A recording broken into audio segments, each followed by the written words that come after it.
ശ്രീസ് വേൾഡിൻ്റെ പുതിയൊരു വീഡിയോയിലേക്ക് എല്ലാവർക്കും സ്വാഗതം. ഇന്നുണ്ടല്ലോ നമുക്ക് നല്ലൊരു എരിശ്ശേരിയുടെ റെസിപ്പിയാണ്. ചിലയിടത്തൊക്കെ എരിശ്ശേരി എന്ന് പറയും, ചിലയിടത്തൊക്കെ ഇതിനെ കൂട്ടുകറി എന്നൊക്കെ കേട്ടിട്ടുണ്ട്. അപ്പോൾ എന്തായാലും നമുക്കതൊന്ന് ട്രൈ ചെയ്യാം. ഇതിന് വേണ്ടിയിട്ട് ചെറിയൊരു കഷ്ണം മത്തങ്ങയും 2 പച്ചക്കായയാണ് എടുത്തിരിക്കുന്നത്. ആദ്യം തന്നെ കുറച്ച് വൻപയർ ഞാൻ കുക്കറിലിട്ടൊന്ന് വേവിച്ചെടുത്തിട്ടുണ്ട്. ആദ്യം തന്നെ ആ പയറങ്ങ് മൺചട്ടിയിലേക്ക് ഇട്ട് കൊടുത്തിട്ടുണ്ട്. അതോടൊപ്പം തന്നെ നമ്മൾ അരിഞ്ഞു വെച്ചിരിക്കുന്ന മത്തങ്ങയും അതുപോലെ തന്നെ പച്ചക്കായും കൂടെ ചേർത്ത് കൊടുത്തിട്ടുണ്ട്. അതിൻ്റെ കൂടെ തന്നെ കുറച്ച് മഞ്ഞൾപ്പൊടി, കുറച്ച് ഉപ്പ്, അതൊക്കെ ആവശ്യത്തിന് മതി. അതോടൊപ്പം തന്നെ 2 പച്ചമുളക് നെടുകെ കീറിയതും കൂടെ ചേർത്ത് കൊടുത്തിട്ടുണ്ട്. ഇനി ഇതെല്ലാം കൂടി നമുക്ക് അടച്ച് വെച്ചൊന്ന് വേവിച്ചെടുക്കാം. പയർ ഓൾറെഡി വെന്തതായതുകൊണ്ട് തന്നെ ഇനിയിപ്പോൾ അധികം വേവിച്ചെടുക്കണ്ട, പച്ചക്കറികളൊക്കെ ഒന്ന് വെന്ത് വന്നാൽ മതി. ഇത് കണ്ട് ഒരു 10 മിനിറ്റ് മതി. ആ സമയം കൊണ്ട് നമ്മുടെ ആ ഒരു പച്ചക്കറിയൊക്കെ നന്നായി ഒന്ന് വെന്ത് വരും. ഇനി നമുക്കിതൊന്ന് ഇളക്കി കൊടുക്കാം. അധികം അങ്ങ് ഉടച്ച് കളയണ്ട, കഷ്ണങ്ങളൊക്കെ അങ്ങനെ തന്നെ കിടന്നോട്ടെ. ഇതുപോലെ ഒന്ന് ഇളക്കി കൂട്ടി വെച്ചിട്ടുണ്ട്. ഇനി ഇതിലേക്ക് നമുക്ക് ആവശ്യത്തിനുള്ളൊരു അരപ്പ് തയ്യാറാക്കണം. അതിന് വേണ്ടിയിട്ട് ഒരു 1/4 കപ്പോളം തേങ്ങ എടുത്തിട്ടുണ്ട്. തേങ്ങയോടൊപ്പം തന്നെ ഒരു 1/2 ടീസ്പൂൺ ജീരകം, 1/4 ടീസ്പൂൺ മുളക് പൊടി, 2-3 കഷ്ണം വെളുത്തുള്ളി, 3 കഷ്ണം ചെറിയ ഉള്ളി. ഇത്രയും കൂടെ നമുക്ക് ഒന്ന് ചതച്ചെടുത്താൽ മതി. അധികം അങ്ങ് അരഞ്ഞു പോകണ്ട. ആ ഒരു പരുവത്തിൽ ഒന്ന് ചതച്ചെടുത്തുകൊണ്ട് വരാം. ഇനി നമുക്ക് ചതച്ചെടുത്ത ഈ കൂട്ടും കൂടി ഈ ഒരു മത്തങ്ങയും കായൊക്കെ വെന്തിരിപ്പുണ്ടല്ലോ അതിനോടൊപ്പം അങ്ങ് ചേർത്ത് കൊടുക്കാം.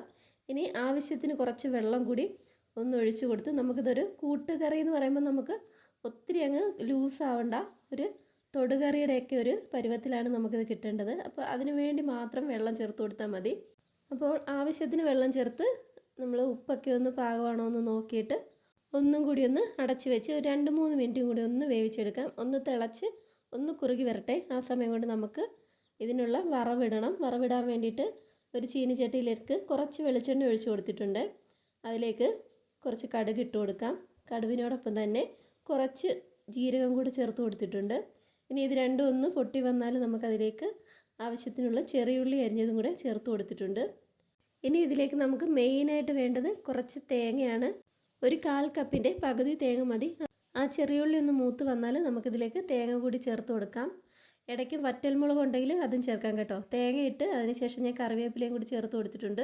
ഇനി ഇതെല്ലാം കൂടി നമുക്ക് ഒന്ന് ഫ്രൈ ചെയ്തെടുക്കാം. ആ തേങ്ങയൊക്കെ ഒന്ന് ആ പച്ചമണമൊക്കെ ഒന്ന് മാറി നന്നായി ഒന്ന് മൂത്ത് വരുന്നത് വരെ ഒന്ന് ഇളക്കി കൊടുക്കണം. അതിനിടയ്ക്ക് ഞാൻ കുറച്ച് കുരുമുളകും കൂടി ചേർത്ത് കൊടുക്കുന്നുണ്ട്. കുരുമുളക് പൊടിയായിട്ടാണെങ്കിൽ അങ്ങനെയും ചേർക്കാം. കുരുമുളക് ഇങ്ങനെ ഫുള്ളായി ഇടുന്നത് ചിലവർക്കൊക്കെ ഇഷ്ടപ്പെടും. അത് ഇടയ്ക്ക് ഒന്ന് കടിക്കാനൊക്കെ കിട്ടുമ്പം നല്ലൊരു ടേസ്റ്റ് ആണല്ലോ. അപ്പോൾ ആ തേങ്ങയൊക്കെ അത്യാവശ്യം ഒന്ന് മൂത്ത് വന്നിട്ടുണ്ട്. ഇടയ്ക്ക് കുറച്ച് മുളക് പൊടിയും കൂടി ഒന്ന് ചേർത്ത് കൊടുത്തിട്ടുണ്ട്. ഇനി ഇതെല്ലാം കൂടി നന്നായി ഒന്നും കൂടി ഒന്ന് മൂത്ത് വന്നാൽ നമുക്ക് തീ ഓഫ് ചെയ്തിട്ട് നമ്മുടെ വെന്തിരിക്കുന്ന ആ കറിയിലേക്ക് അങ്ങ് ചേർത്ത് കൊടുക്കാം. കറി ദേ ഈ ഒരു പരുവത്തിൽ കുറുകിയിരിപ്പുണ്ട്. അധികം അങ്ങ് വെള്ളമൊന്നും വേണ്ട. ഇനി നമുക്ക് വറുത്ത് വെച്ചിരിക്കുന്ന തേങ്ങയെല്ലാം കൂടെ ഇതിലേക്ക് അങ്ങ് ചേർത്ത് കൊടുക്കാം. വളരെ ടേസ്റ്റി ആയിട്ടുള്ളൊരു നാടൻ കറിയാണ് കേട്ടോ. എല്ലാവരും ഒന്ന് ട്രൈ ചെയ്ത് നോക്കണം. ഫീഡ്ബാക്കൊക്കെ അറിയിക്കണം കേട്ടോ. കഞ്ഞിയുടെ കൂടെ ചോറിൻ്റെ കൂടെയൊക്കെ കഴിക്കാൻ പറ്റിയൊരു വിഭവം തന്നെയാണ്.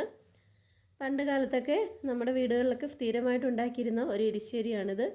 അപ്പോൾ എല്ലാവരും ഒന്ന് ഉണ്ടാക്കി നോക്കിയിട്ട് അഭിപ്രായം പറയണേ. വീഡിയോ ഇഷ്ടപ്പെട്ടാൽ ലൈക്ക് ചെയ്യാനും ഷെയർ ചെയ്യാനും